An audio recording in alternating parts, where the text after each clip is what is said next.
नमस्कार शिक्षक मित्रांनो, चॅनलवरती तुमचे स्वागत आहे. आजच्या व्हिडिओमध्ये आपण UDAS पोर्टलवरती येणाऱ्या शैक्षणिक वर्षासाठी 2025-26साठी विद्यार्थ्यांचे प्रमोशन कसे करायचे हे बघणार आहोत. तर सर्वात पहिल्यांदा तुम्हाला लॉग इन करायचे आहे स्टुडंट पोर्टलवरती UDAS प्लसमध्ये. तर तुमच्याकडे पासवर्ड नसेल तर तुम्ही तुमच्या HM यांच्याकडून पासवर्ड घेऊ शकता आणि याची लिंक डिस्क्रिप्शनमध्ये असेल, त्यावरून तुम्ही लॉग इन करून घेऊ शकता. लॉग इन केल्यानंतर तुम्हाला सर्वात अगोदर हे पेज दिसेल, असं दिसेल. यावरती तुम्हाला इथे सूचना दिलेली आहे. इथे तुम्ही याला हिंदीमध्ये पण करून घेऊ शकता. तर मग यावरती इथे सूचना आहे की जे काही तुम्हाला करायचं आहे ते 25-26 या टॅबमध्येच करायचं आहे. ते खाली आहे. ठीक आहे. तर आपण मग आता इथे 25-26 या टॅबवरती क्लिक करू. इथे तुमच्या सर्व शाळेची माहिती येऊन जाईल. ठीक आहे. मी याला इंग्रजीमध्ये करतो.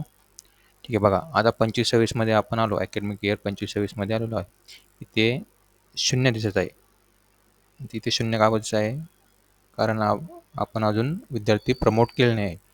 24-25मध्ये आपण त्यांना आपल्याला प्रमोट करायचं आहे. तर त्यासाठी आपल्याला इकडे डाव्या साईडला खाली जायचं आहे आणि स्टुडंट मूवमेंट आणि प्रोग्रेशन यावरती क्लिक करायचं आहे. यावरती क्लिक करवरती 1 नंबरचे ऑप्शन प्रोग्रेशन ॲक्टिव्हिटी इथे क्लिक करायचं आहे. त्यानंतर गोवरती क्लिक केल्यावरती असेल तर बघा, इथे खाली काही येत नाही. यासाठी तुम्हाला इथे आपला जो वर्ग असेल तो वर्ग आपल्याला निवडायचा आहे. ठीक आहे. त्यानंतर खाली सेक्शन ए आणि गो करायचं आहे. तर मग इथे तुम्हाला तुमच्या वर्गातील सर्व विद्यार्थी तुम्हाला इथे दिसून येतील. ठीक आहे. मग आता काय करायचं आहे? आता इथे एक एक तुम्हाला ब्रॅकेट पूर्ण करायचं आहे. तर बघा, आता प्रोग्रेशन स्टेटस इथे काय आहे? तो पास झालेला आहे, पास झालेला नाही आहे, तुम्हाला इथे सिलेक्ट करायचं आहे. ठीक आहे.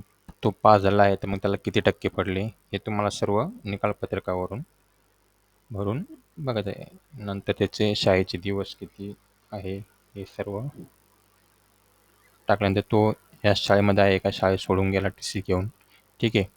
आता आपण सिलेक्ट केलेले आहे 4थीचे विद्यार्थी, त्यामुळे आता तो 4थीचा विद्यार्थी आता 5वीला जाणार आहे. ठीक आहे.